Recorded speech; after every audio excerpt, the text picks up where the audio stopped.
And a lot of people will say, Tank is too small. Let me tell you something. Anybody that gets in the ring with Tank that is not a damn dinosaur is gonna feel something from him. And it ain't gonna be easy to hit him. Got boxing IQ. He may not sound like an intellectual guy when you hear him talk, but he knows the ring inside and out.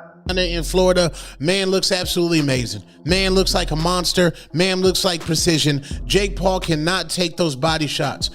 Oh, Tank's gonna kill him. Tank's gonna kill him because he won't be able to touch Tank.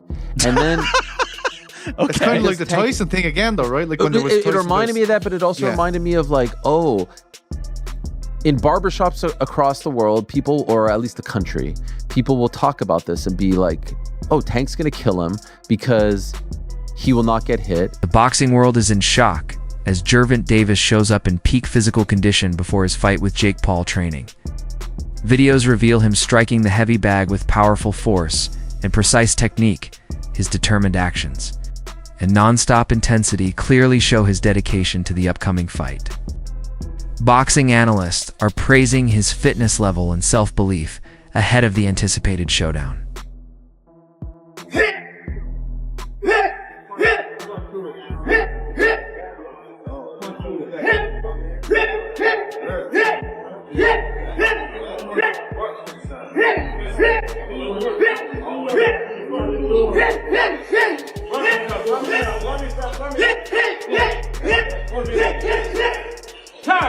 Experts say Gervonta Davis has a real shot at winning, but only if he fights with strategy.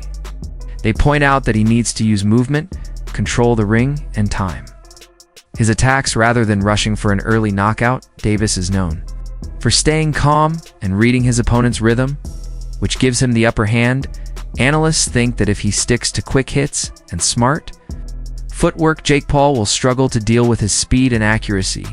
Davis is seen as one of the most powerful punchers in the sport, but what truly makes him dangerous is his defense and ability to counter. Many believe that when he fights with focus, no opponent at Jake's level can match his mix of skill, strength, and movement. Can his speed and, his ability make up for that size difference, in your honest opinion? Well, he has to be very smart throughout the course of the fight. It's hard to know in some things. I think Gervonta's just gonna stick and move. He'll be fast, play it smart, I don't see him staying still for too long so Jake can land some shots. He'll just try to touch him.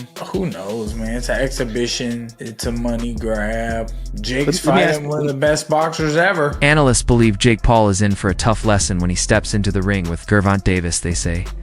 Tank brings a level of speed, skill, and fight intelligence that Jake has never faced before, while Jake has gone up against strong fighters. None of them had the quick timing or sharp instincts that Tank shows. Many experts think the moment Davis lands a solid shot, the power difference will be too much. They call Jake's defense unproven and say that Davis uses his ring knowledge to make every move count. Because of this, many see a knockout as almost certain. The common opinion is that once Tank lands clean, Jake will not have the strength or awareness to recover, and the fight will end fast and hard.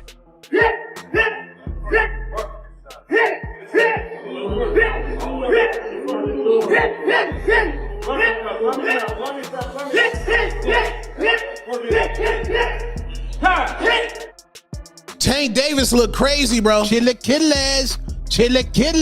Gervonta Tank Davis hitting a heavy bag in preparation for his Jake Paul fight November 14th down there in Florida. Man looks absolutely amazing. Man looks like a monster. Man looks like precision. Jake Paul cannot take those body shots. You mean to tell me somebody who done fought UFC fighters and a man with Parkinson's disease can take a body punch from Gervonta Tank Davis, and y'all basing y'all logic just because Jake Paul is big? No, Tank's gonna go ahead and put this man to sleep. I'm telling y'all that right now. If Tank don't put this man to sleep, he done let the black community down, he done let boxing down, and he ain't never been that nice. You Tank fans, y'all trying to give him a pass. If y'all said Tank is as skilled as y'all say he is, if he does not put Jake Paul to sleep and stop Jake Paul, his boxing career is absolutely voided. He already don't care about legacy, and just imagine he don't knock out Jake Paul, and now y'all gonna say it's not a real fight, it's an exhibition. No, we not giving no passes, bro. This Gervonta Tank Davis, he needs to put Jake Paul to sleep. I don't want to hear nothing about, oh, Jake Paul too big. No, Jake Paul chin ain't never been tested by somebody that hit as hard as Gervonta Tank Davis. Tank should put this man to sleep with ease. I'll say that respectfully. If you don't put him to sleep, a 2-pack of ass. That shit stinks. That's a 2-pack of ass at the highest level. And it's a musty energy. Musty energy at the highest level. Get it together. Get it together. Tank looks amazing. That's the Chilla Killer. Chilla Killers. Chilla Killers. The issue of weight has turned into one of the main talking points around this fight.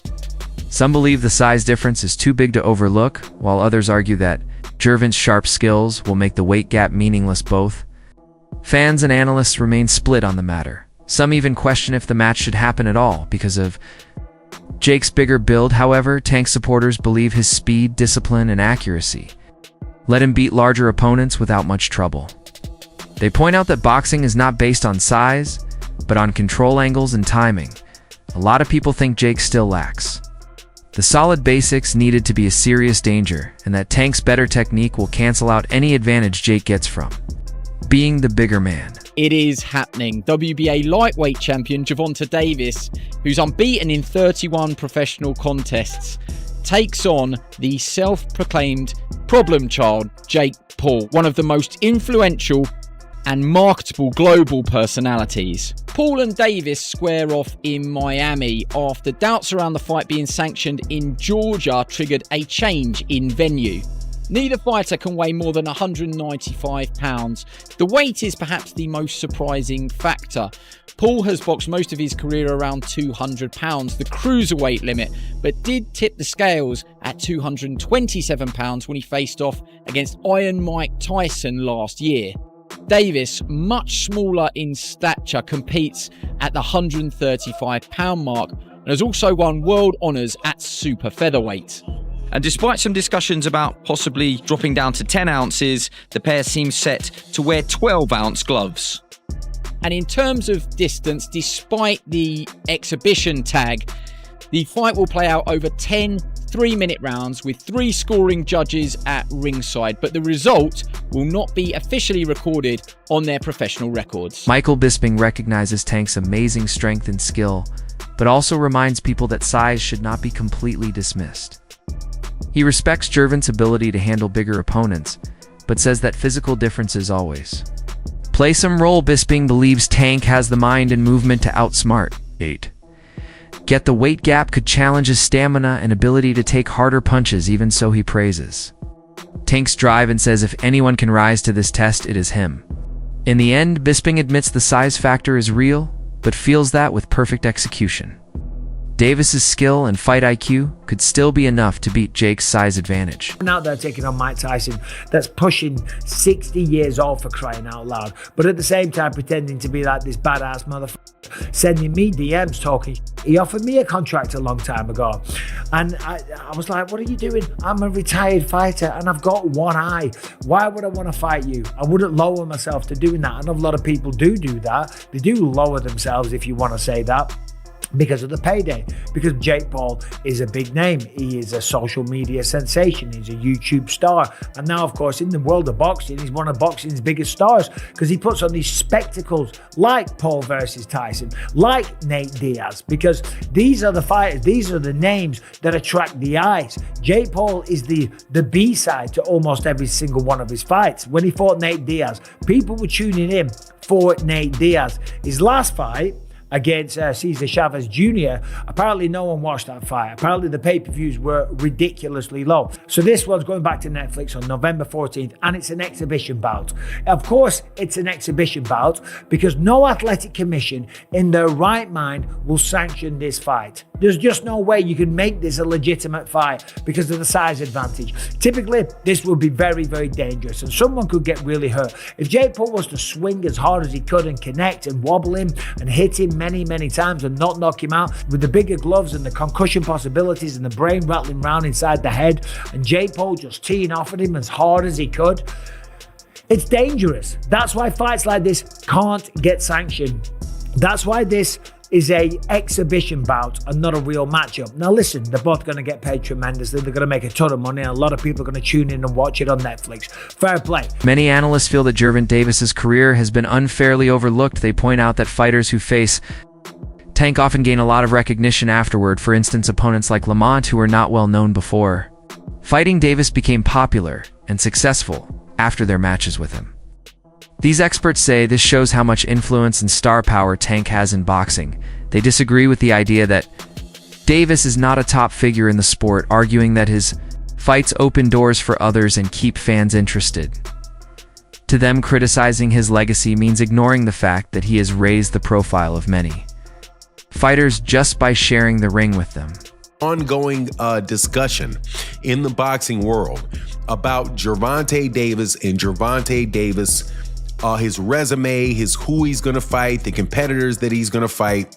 And every once in a while, something happens that proves that Gervonta Davis is the face of that. If he's not the face of boxing because people just don't want him to be that, man, he is real close to it, because other than Canelo Alvarez, and even consider Canelo Alvarez included, nobody in boxing has divisions circulating around him like Gervonta Davis does. And that was proved during this Lamont Roach versus Pitbull Cruz announcement for their pay-per-view. Just think about this.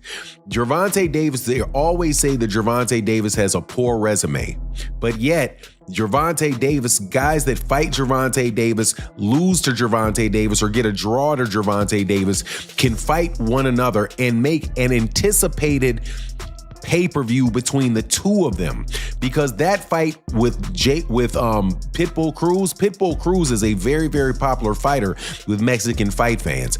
Lamont Roach got a lot of name exposure with black fight fans and Mexican fight fans and white fight fans, all with his draw that he got against Gervonta Davis. Now they believe that this is going to be able to be a profitable endeavor for a pay-per-view. Now let me also tell you that Rolly Romero, who was somebody else that Gervonta Davis fought in the past, will be on a pay-per-view that's going to be successful, most likely, when he defends his WBC 140-pound championship. Or does he have the WBA? Coach Reg shares a fair perspective on the criticism aimed at Davis, points out that Gervonta has accomplished more than most fighters his age, and says there is nothing wrong with taking big money. Fights after proving yourself. Reg thinks Tank deserves to secure his financial future after years of hard work and risk. He explains that all boxers eventually reach a stage where earning life-changing paydays matters. To Reg, the critics fail to see how much Tank has given to the sport and undervalue his commitment. He believes that whether Tank retires soon or keeps fighting, he has already earned his place among the best lightweights of this time. You know what I mean? Especially Tank been talking about retirement, so why not get the bag and then go about your business if that's your plan? I mean, if that's your plan to retire, then go get the bag and then go about your business. You ain't doing nothing wrong. I'm not against it. You got some people that are very critical, Tank. Does it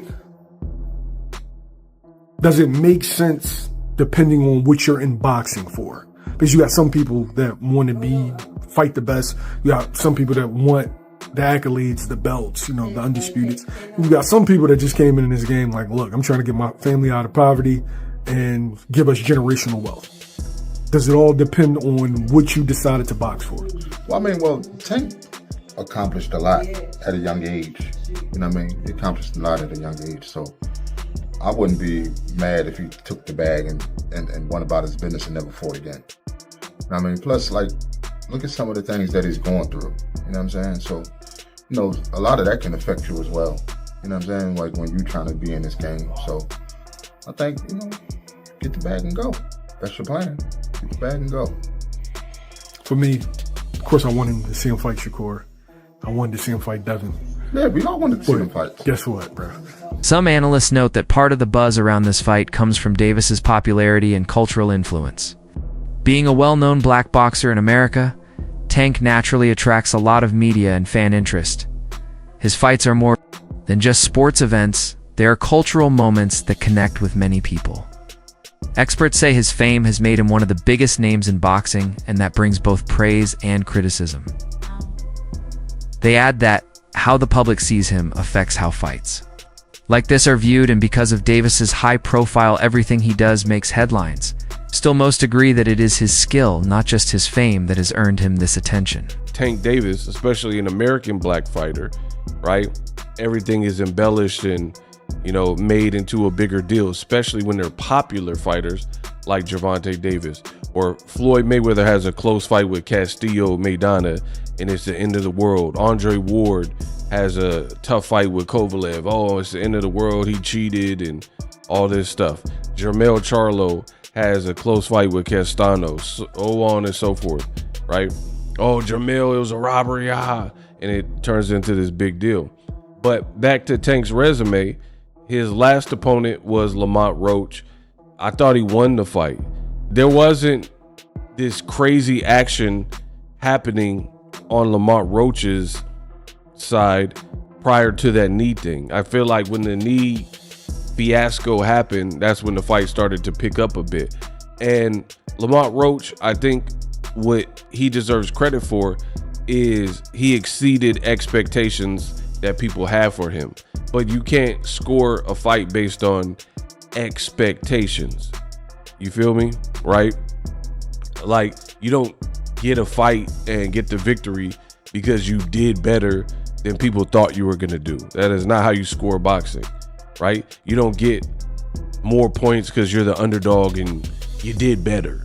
It's not how boxing works at all, right? Many analysts view this matchup as more of a worldwide event than just a pure competition. Jake Paul became famous through social media and entertainment, making him a crossover star rather than a typical boxer. Experts say the fight is meant not only to resolve a sports rivalry, but also to bring in a broad audience. With Netflix broadcasting the event, it is sure to get huge attention, while some expect Tank to win easily because of his top-level experience. Others think Jake's fame adds excitement to the fight. This match shows how entertainment and boxing are coming together where skill meets showmanship. Whether it is a true competition or not, millions of viewers will watch, and both fighters will make global headlines. Jake Paul, thoughts? I will reiterate one more time. I would rather see this because it's a spectacle than him versus Ryan Borland or Andre August, or chasing these like quote-unquote championship dreams in boxing. I don't think he's a championship level boxer. I don't really care about that journey. I want to see him in spectacles. Netflix is going to air Jake Paul versus Tank Davis. So to me, this is, you know... Do you think it will do well? It will be watched. It will be watched. Yeah, it's going to be huge. A lot of people are going to watch. I would rather see Anthony Joshua, just because that has been put out there and is on the table. But I will watch this. I saw some people breaking this down on, it was a non-fight pod. It was, I don't remember which one. And they were saying like, oh, Tank's going to kill him. Tank's going to kill him because he won't be able to touch Tank. And then...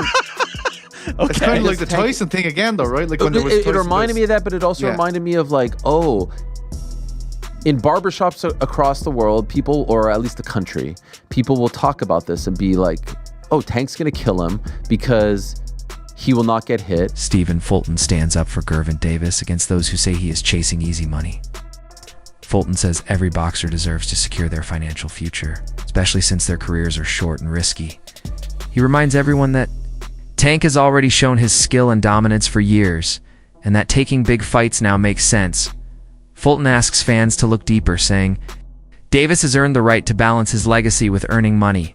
His defense of Tank reflects a growing view in boxing to respect fighters who know their worth and refuse to be limited by old ideas. Anybody in that position would have taken that fight, especially with the payout. It's like, that's a no-brainer, but I understand. I still feel for Lamont. That's my boy.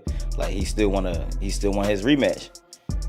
But then when you be realistic about the money situation, you're changing your whole family life. Like, You know what I'm saying? It's people hate on it because they're not in that position. I'm not saying Lamont. I'm speaking like other boxers. Be like, oh, he this for that. He's this. It's a side quest. It's a little side quest.